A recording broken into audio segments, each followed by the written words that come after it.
Qualities of a leader. Adaptive. The Merriam-Webster Dictionary identifies the word adaptive as showing or having a capacity for tendency towards adaptation, and designed or intended to assist disabled persons. These two definitions of the same word are very different and contrasting, much like the word itself and the actions that are carried with it. Think of an adaptive person in your life. Who has grown up with you or taken care of you as you have grown up? Who led you in the direction that you are in today? Personally, mine would be my mom.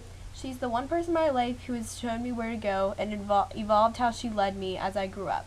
As a little kid, she was nurturing but firm and was settling the foundation of what kind of person I am today. As I grew into adolescence, she was the person who was constantly reminding me to be a good person and not to judge others by the way they act or look. But if there were to be one group of people in general that I consider to be the most adaptive, women would be the ones.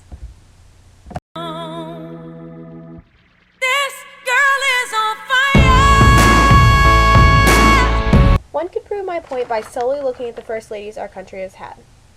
For instance, Eleanor Roosevelt. She of all first ladies was not one of tradition. Prior to her husband Franklin Delano Roosevelt's presidency, the title of the First Lady came with much domesticity and hostessing. Eleanor was not one to be a fan of this. Instead of accepting that's how tradition goes and that there was no changing it, Mrs. Roosevelt took political scheme by storm.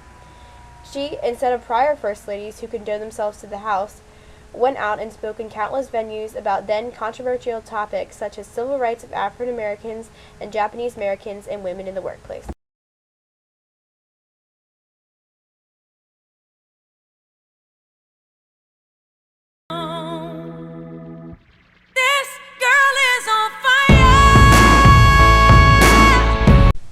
Another fine example of an adaptive First Lady was Woodrow Wilson's wife, Edith.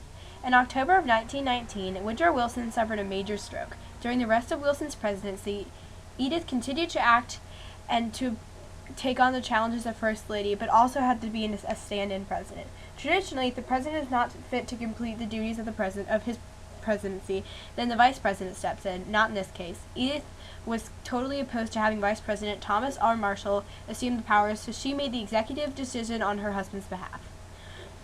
The astonishing part of all is this, what makes her so adaptable is that she did all this at a time when women were not given any power in government and had barely been given their right to vote.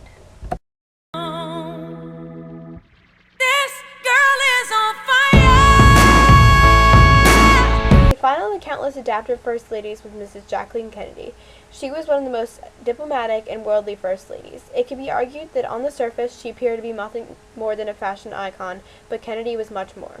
Mrs. Kennedy was a large advocate for art. While in the White House, she hosted performances of opera, ballet, Shakespeare, and modern jazz, all performed by American companies. In May of 1961, Jacqueline met with French Minister of Culture André Malraux, who made a loan to the United States for the famous Mona Lisa of the Louvre Museum. From there, Jacqueline developed the idea for the creation of the U.S. Department of Arts and Humanities. What made Mrs. Kennedy so adaptive wasn't necessarily her passion for art and art education, but how well versed she was as a human being. She was everything from an excellent mother to a national art curator and almost everything in between.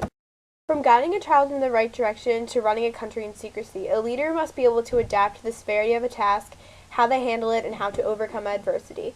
Displaying the ability to adapt could be the difference between success and failure. Looks like a girl, but she's a flame, so bright she can burn